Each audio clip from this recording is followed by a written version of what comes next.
Hi, I'm Scott Amos, the executive producer of Lara Croft and the Temple of Osiris, the sequel to the award-winning Lara Croft and the Guardian of Light from Crystal Dynamics. Today I'm joined by three of our devs. Hi, I'm Alicia Thayer, I'm a designer. Hi, Will Kerslake, lead designer.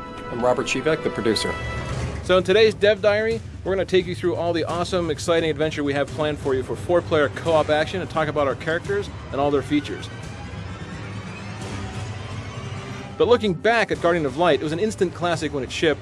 It was one of those things that people got together and said, this is an amazing 2-player co-op digital experience.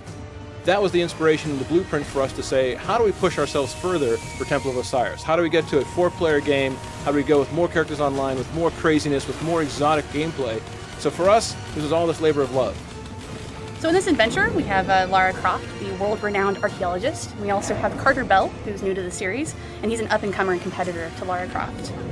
Our archaeologist characters have a torch that they can use to light some of our darker tombs and solve puzzles and find hidden rewards. One of the other unique abilities the archaeologists have is the grapple. With this, they can swing over chasms, create rope bridges, and use it to help friends traverse dangerous spaces. Next up, we have Isis and Horus. These are the Egyptian gods that are joining Lara and Carter in this new adventure, and they have their own unique abilities. With the staff, they can affect glyphs in the world, moving objects up and down and interacting with anything that has these special markings. They have a magical shield. It can act as a barrier to provide protection. The shield can also be used as a stepstone, allowing other players access to difficult-to-reach places. It'll also move across the surface of water.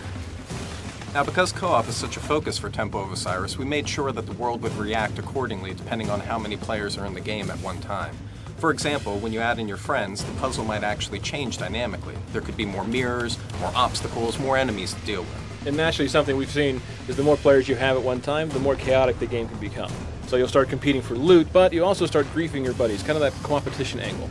Oh, definitely. So as you're going through on this adventure and you're playing with 4-player co-op, you might be, going through the world, dropping bombs on your friends, accidentally dropping them into spike pits. Nice. Accidentally, huh? Accidentally, yeah. Right. Yeah. We've seen Robert. If you guys ever play with Robert online, be careful. He will drop you in a spike pit, as you can see here from this footage we captured earlier today. But the point is it gets crazy hectic, right? Right. And one of the great things is, you have to work as a team in order to defeat bosses and everything, but you'll notice that there's gems that will be dropping throughout the world. Right, and the gems are actually part of our loot system.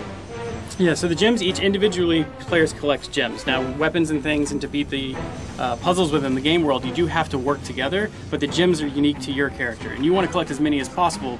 And the cool thing is, when you get to the end of a tomb, there's all these treasure chests that you could open, and you could use them to unlock powerful new rings and amulets, weapons, and costumes for your player. And the chests are different costs based off of the type of loot that you can get from them, so the more gems you have, the cooler loot you get. The more people you have, the better the loot will become, and you can start seeing just the crazy way you can outfit your character, both customizing with rings for yourself and then amulets that you share with the team. The rings themselves are things that personally affect your character. Lets you move faster, have a bigger bomb, that sort of thing. Whereas the amulets are shared between the teammates, which is really important. So for example, if I have a spread shot, which lets me shoot in all these different directions, and Robert here has flame shots, now all of a sudden we have spread flame shots if we're both powered up. So you learn how to get a team to work together to maximize your firepower. Alright, so that gives you a very quick look over everything that we're doing for Lara Croft and Temple of Osiris. 4-player couch online, mix and match, drop in, drop out, and drop your friends into spike pits. From our side, this is all about working together as a team, but also competing together as a team. This is for us one of those labors of love that we come from the Guardian of Light days, looking forward to what we want in Temple of Osiris Day, so we really hope you guys will love playing it as much as we've loved making it. Coming out this year, December 9th for Xbox One, PS4, and PC. Thanks, team. Anything else? Thanks for watching. All right, guys, have a great time. We'll see you online.